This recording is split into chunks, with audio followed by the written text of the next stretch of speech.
It's almost Halloween.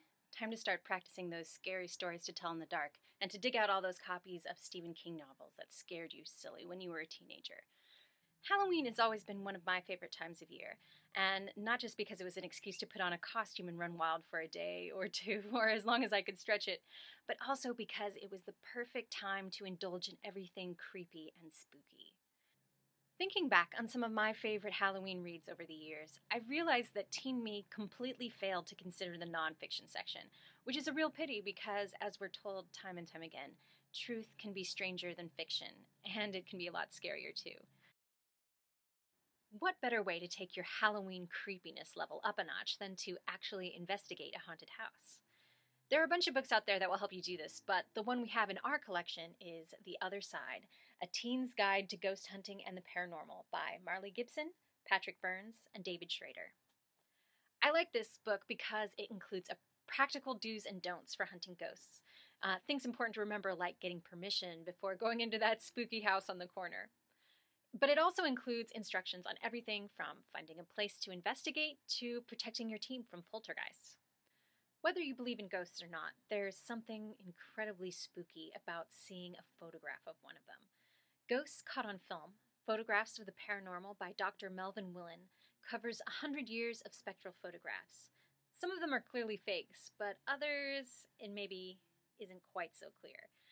Along with each image is a little description about the image's history and a few comments that might call into question whether or not it's real. In the end, you'll have to decide what you believe and what you don't. For anyone who likes fiction that takes a darker turn, Are You Afraid Yet? The Science Behind Scary Stuff by Stephen James O'Meara is a surprisingly fun addition to anyone's horror diet. Are you reading a story about a guillotine? This book will fill you in on all the gory, bloody details of exactly what happens. Remember that song about the worms crawling in and out from Scary Stories to Tell in the Dark? Well, you can check in here to see exactly how long it takes before those worms take up residence and how many other bugs to expect. While it's not about ghosts or monsters or things that go bump in the night, Mary Roach's book, Stiff, The Curious Lives of Human Cadavers, is a great read for any Halloween.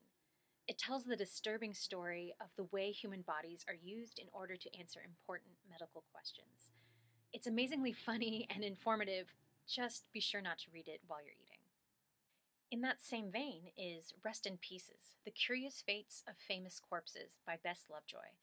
Here we learn the fates of dozens of famous people's bodies, each told in just a few short pages. Some were used for science, like in Mary Roach's book, but others met much less helpful ends.